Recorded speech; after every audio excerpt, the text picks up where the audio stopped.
Olá, essa é uma videoaula sobre os impactos da poluição sonora em cetáceos. Meu nome é Augusto Migliorini Amêndola e eu sou estudante de Oceanografia na Universidade de São Paulo. Lembro a todos que essa videoaula foi elaborada para a disciplina de mamíferos aquáticos. Aqui estão os conteúdos dessa videoaula. Para pular para o conteúdo de interesse, basta seguir a minutagem descrita abaixo. Em primeiro lugar, quem são os cetáceos?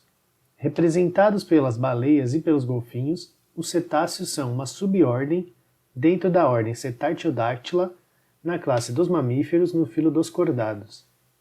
Os cetáceos são mamíferos exclusivamente aquáticos, apresentam nadadeiras peitorais e caudais para deslocamento, sendo que muitas espécies contam com uma nadadeira dorsal. Eles possuem grande camada de gordura para retenção do calor e utilizam-se do som para comunicação, alimentação, auxílio no deslocamento e até para a reprodução. Os cetáceos são divididos em dois grupos, os odontocetos e os misticetos. A principal diferença entre dois grupos se dá na alimentação, na presença e ausência de dentes para a apreensão do alimento. Os odontocetos possuem dentes para a captura do alimento. Sua dieta pode variar entre peixes, cefalópodes, até focas e alguns pinguins. Eles são animais sociáveis, ou seja, vivem em bando, possuem a ecolocalização e são representados por golfinhos, botos, cachalotes e orcas. Ao contrário do que muitos dizem, as orcas estão mais próximas dos golfinhos do que com as baleias. Já os misticetos não possuem dentes. Estes animais possuem barbatanas para a filtragem do alimento.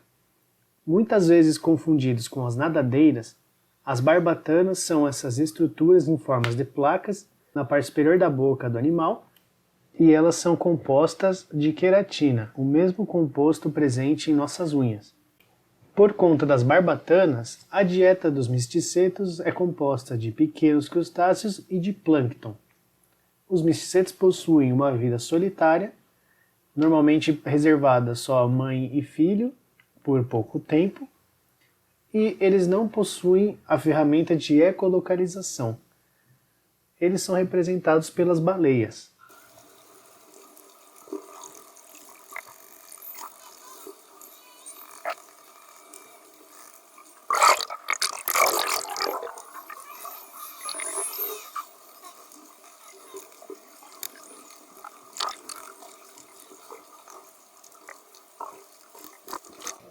Uma das maneiras que os cetáceos encontraram de se comunicar no ambiente marinho ao longo da evolução foi através da utilização do som.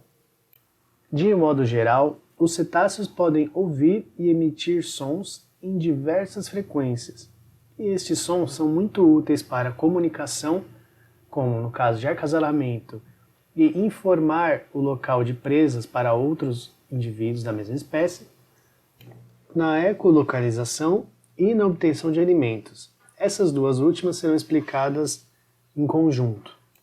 Uma característica que os odontocetos possuem é a ecolocalização, uma espécie de sonar biológico. Para que isso ocorra, o organismo gera som através dos sacos de ar, e esse som então é propagado através de um órgão que fica na cabeça, chamado melão. Ao entrar em contato com alguma presa ou alguma estrutura, o som volta em forma de eco, então é absorvido pelos ouvidos internos do animal, facilitando assim a estimativa de distância e distinguir se são presas ou apenas estruturas. Agora falando sobre os sons emitidos pelo homem, as fontes sonoras mais preocupantes são provenientes de navio e da exploração sísmica. Com o aumento da industrialização no mundo, essas fontes aumentaram exponencialmente, tornando-se parte do ambiente marinho. Nesta animação, podemos ver um levantamento sísmico.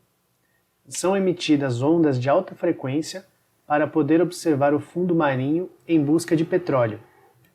Atualmente, no Brasil, para diminuir os impactos do som nos cetáceos, o IBAMA exige que em cada navio de operação sísmica tenha 2 observadores de bordo e 2 operadores de som, que ficam 24 horas observando se existe algum desses animais próximos à área de aquisição de dados. Por fim, eu vou falar dos impactos dos sons nos cetáceos. Existem dois tipos de alterações observadas, e elas são comportamentais ou danos físicos. As alterações comportamentais passam pela mudança do padrão de natação e de respiração, devido ao estresse de estar próximos a áreas de alta emissão sonora. A amamentação pode ser interrompida caso a mãe seja incomodada com os sons. Caso os indivíduos estejam incomodados, a reprodução pode ser afetada. Isto representa um grande risco, pois a gestação desses indivíduos costuma ser longa. Estudos recentes indicam que as baleias estão tomando novas rotas de migração, a fim de evitar áreas com poluição sonora elevada. E essa mudança nas rotas de migração está causando um maior número de encares das baleias. E os principais danos físicos causados são a perda de audição, em maioria em odontocetos, e o sangramento do ouvido interno. E assim chegamos ao final dessa videoaula. Muito obrigado e qualquer dúvida pode escrever para o meu e-mail.